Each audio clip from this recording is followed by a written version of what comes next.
In the cross of Christ I glory. The thing that we will be studying throughout the ages of eternity. Jesus died for us.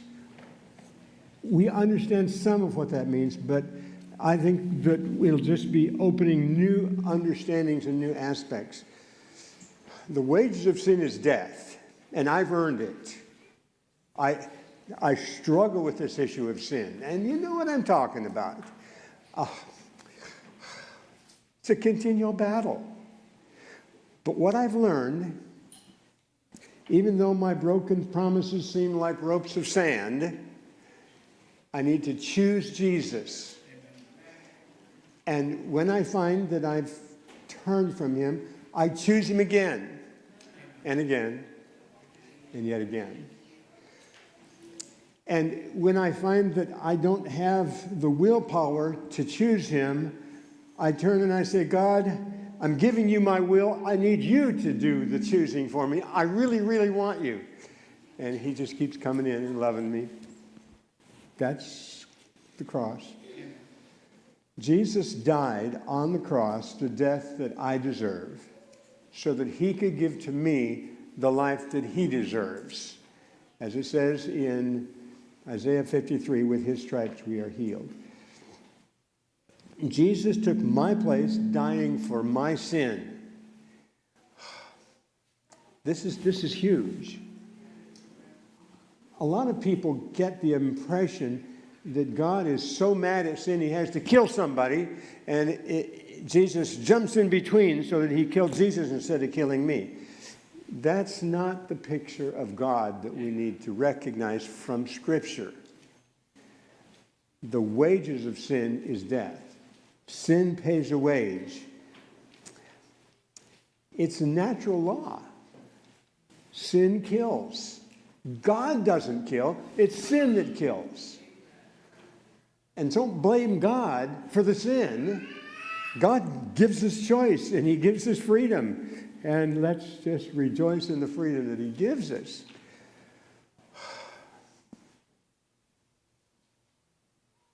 Jesus became the representative man, the second Adam, 1 Corinthians 15, verse 22. That's helpful for us to understand. Adam was our father, the representative man, but when Adam gave himself to Satan by eating the fruit that he was told not to eat, he gave the rulership of this world over to Satan, and he earned for all of his children the wages of sin, which is death. Jesus, in a very special way, became the God-man and became our representative. He picked up what Adam had laid down and took back from Satan that which we needed him to take back, representative. And so Jesus was able then to die my death. He died the second death. He did not fight it. He gave himself to that death. He went willingly to the cross. I believe 2 weeks ago I pointed out how when it was time for him to be fastened to the cross, he just peacefully and gracefully laid down and stretched out his arms. They didn't have to wrestle him onto the cross. He chose to die for me. And then they did the awful nails, the pain, and he didn't scream and holler and swear. It's so tempting for us when things are going poor for us to complain. Jesus set us an example that we do not need to complain. We need to trust that God has already filtered any of the trials we're going to go through and said, in my strength, you can handle this. Now, we're going through trials. I've only been here a month, and I know a few of the trials. Saw a sprained ankle this morning and learned that a year ago it was a broken ankle. We go through trials. And the sickness that I've been afflicted with these last 2 weeks, that's a trial. But Don't be a complainer. Be a truster, saying God is allowing these trials that he can be glorified. I haven't learned how to be sick, and I don't want to learn how to be sick. But, I mean, some people know what medicines to take when you get a headache. I don't. Somebody has to advise me because I don't take these medicines, and I don't usually have sore throat issues. Or it's coughing right up from my bronchioles, and every once in a while I have to cough, and I can just imagine what's going to be on the recording of those sermons that I preached at Blind Camp, all the coughing I did. So, but God is sufficient for all these things. All right. Luke 23, let's look at some of these details. We're going to look at a handful of these things from what Jesus did on the cross. Luke 23, this is verse 34.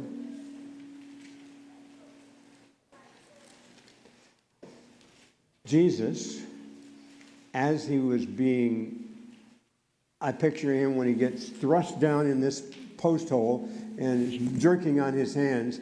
Jesus says, Father, forgive them. They do not know what they are doing. Can you imagine that? While they are deliberately and specifically being cruel to him, he says, Father, forgive them. And then he offers an excuse. They really don't understand what's going on. Well, they didn't understand what's going on. But that prayer he prayed for the Roman soldiers, he's praying for me. He's saying, Father, forgive Fred. He really didn't realize that what he was doing was so terrible. Whenever we choose to sin, we are crucifying Jesus afresh. We are joining those soldiers in dropping the cross into its hole. While he was there, continuing here in Luke 23, got to turn the page back now. People stood looking on. Even the rulers sneered, saying, He saved others, let him save himself, if he is the Christ, the chosen of God. Well, they had this idea about the Messiah. The Messiah was going to come and take over the world and rule this whole world. And they said, well, if you really are the Messiah, then show it by coming down off this cross. Demonstrate power. Did Jesus have the power to come down off the cross? Yes.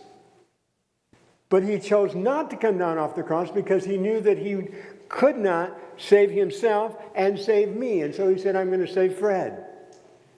And every one of us. Put your name in there. I'm going to save you rather than me. He put our needs ahead of his needs. Soldiers began mocking him. Verse 36. Coming and offering him sour wine. We'll come back to that later. And they said, if you are the king of the Jews, save yourself. An inscription was written over him in letters in Greek, Latin, and Hebrew. This is the king of the Jews. Now that upset the Jewish leaders. 3 languages. Those were the 3 main languages of that culture. Hebrew language was the language for the Jews. And so anybody trained as a Jew who had literacy would be able to read it in Hebrew. The Greek was and I know it's a strange phrase, the lingua franca of that time. The standard language that everybody was supposed to know was Greek. And because the Greek culture had so permeated society. So that's the second language on that cross. And the third language was Latin, and the Romans are in charge of the world at this time, and so Latin was their language. So it was the major languages. God designed that this announcement would be made, and people would see it and start to think, and go back and study, and find out. Indeed, he was and is the king. Not just of the Jews. He's the king of all creation. And then the story continues with another little bit of an insight that is just so precious for us. And it was the sweetest thing that happened for Jesus in this whole time period. One of the criminals, verse 39,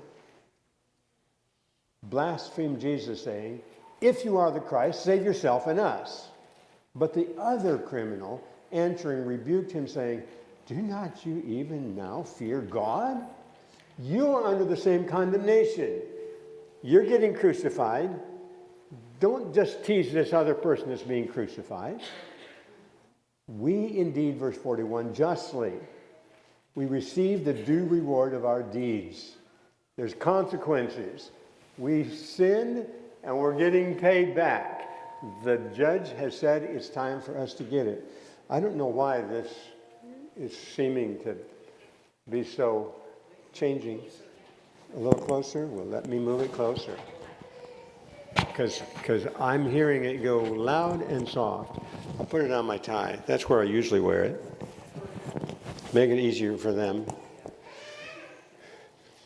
Because when I hear it getting louder and softer, I know that you're hearing it get louder and softer, and it's going to be bothering those that are on the internet too as they're joining this. So, okay, maybe this will work better. I really want it to work well. So here this criminal is scolding his brother, saying, what we're getting is what we deserve. But what he's getting, he doesn't deserve. This man has done nothing wrong. But then verse 42, he turns to Jesus and said, "Lord, remember me when you come into your kingdom." Here's a person dying justly for his wrongs. And he turns to Jesus and he says, "I see that you're a good man. I believe you're the Messiah. I want to join you." And Jesus said, "Okay."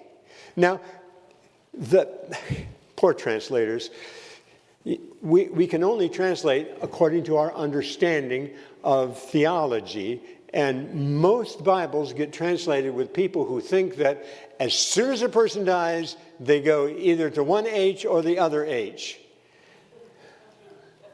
Careful with the words here. And so Jesus, being innocent, he must go straight to heaven as soon as he dies. And so they put the comma as if Jesus is saying, "Verily, verily, I say to you, today we're going to be together in paradise." Except there's one problem with that translation, where they put that comma, because when we keep reading the scriptures, we find out that Jesus is soon saying, Sunday morning when he is raised to life again, he says, "Mary, don't detain me. I have not yet ascended to my Father." Now, wait a minute. If Friday he went to glory, and now Sunday he's saying, "I haven't been there yet." Okay. Here's what Jesus was saying to this thief. He says, "Listen to what I'm telling you now. We're going to be together in glory. The verily, verily, I say to you today, listen, I'm telling you now, we're going to be together in glory." Now, I don't think that poor thief has been resurrected yet. I think he's still waiting for the same resurrection morning that my mother's waiting for. But he's waiting for that day. And throughout eternity, that one thief is going to be with us. And truth be told, we don't deserve any more grace than he does. There's no little sins, and we're all guilty. So, crucifixion happened at about noon, which is called in scriptural terms the 6th hour. And there was darkness over all the earth until the 9th hour. That's 3 o'clock in the afternoon. God, in his mercy, shrouded the whole earth with darkness while Jesus hung naked on the cross. There's people in this congregation today who have had their naked bodies gawked at, and you have felt, well, shame. It's wrong for us to be gawking. Jesus has joined you in that by his body being hung naked on the cross. you can know that you haven't had it worse than he has. People are awful to other people, but Jesus has joined us in our pain.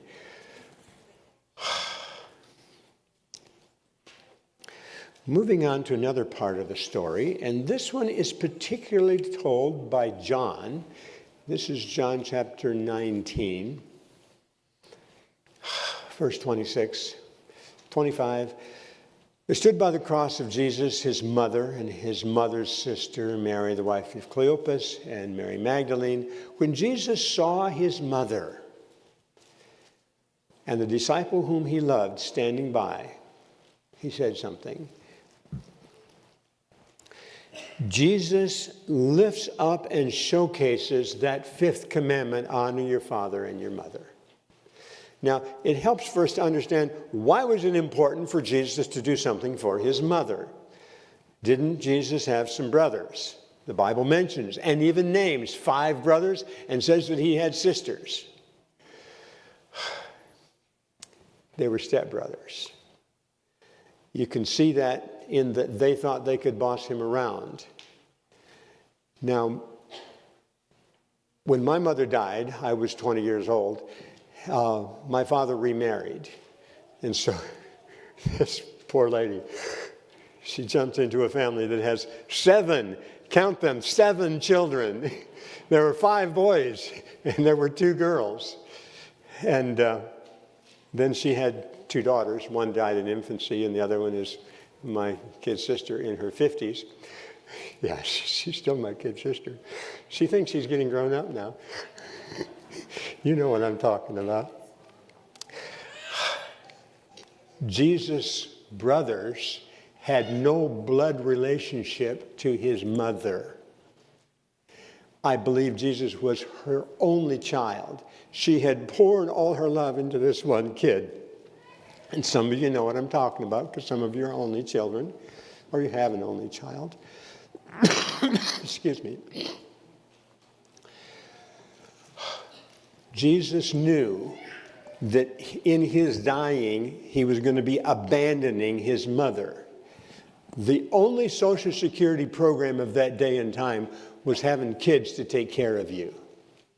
Now, we've tried to do better than that in our society, but you know in reality, the government's not doing very well taking care of old folk. And unfortunately, neither are children taking care of their parents very well anymore. So there's a lot of lonely people out there.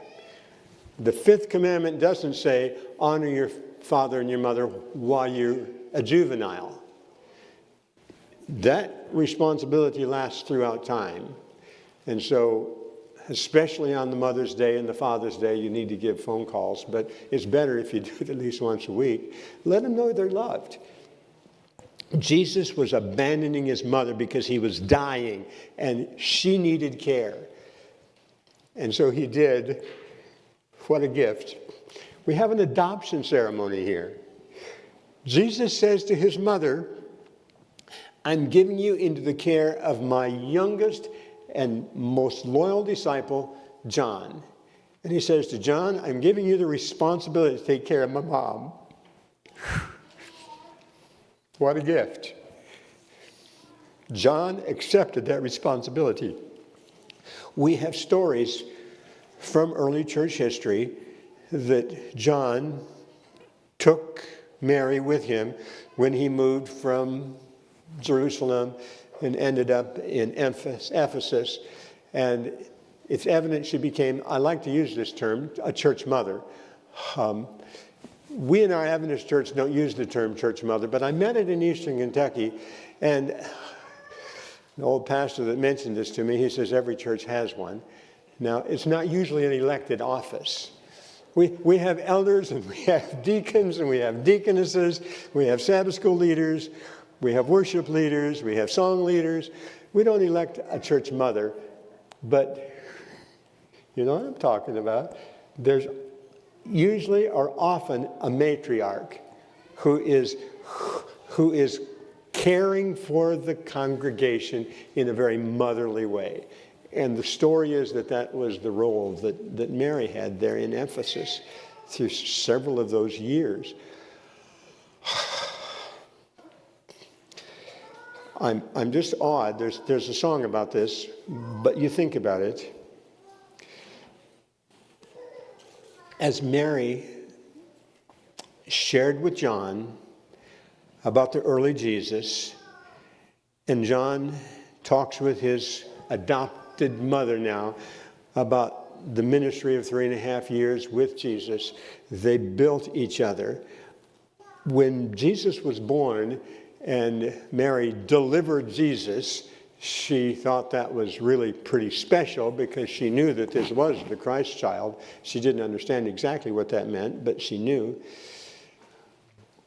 But Mary that delivered Jesus needed Jesus to deliver her. I love that song, and it's so true. Okay. Jumping back to Mark, and it's sometimes hard to know just what order to tell the parts of the story, but we work our way through. Mark 15, verse 34.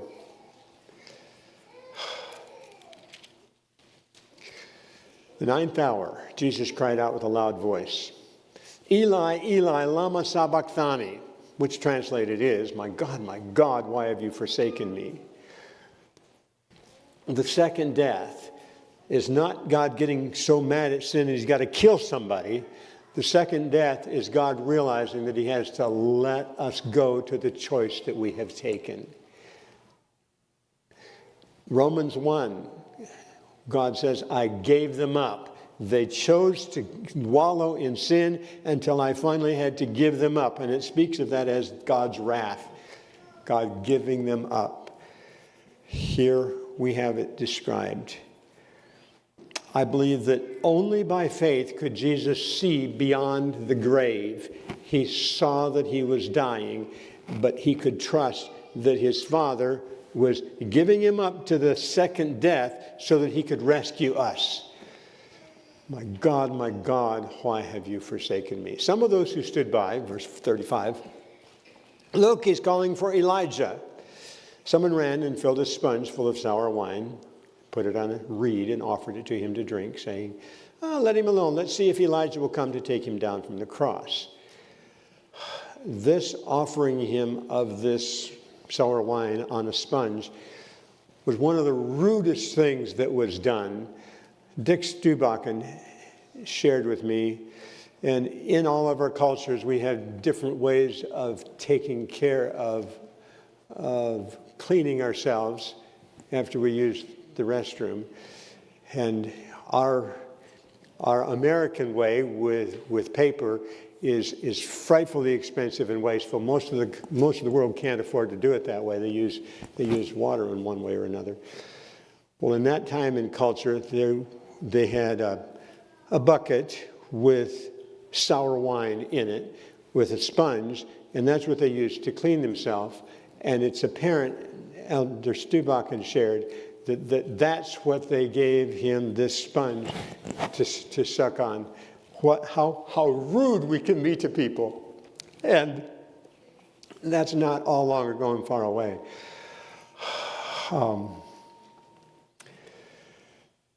Jesus cried out with a loud voice and breathed his last. It is finished. That phrase, it is finished, should remind you of something that he said 4,000 years before this scene, and something he's going to say in our day and time.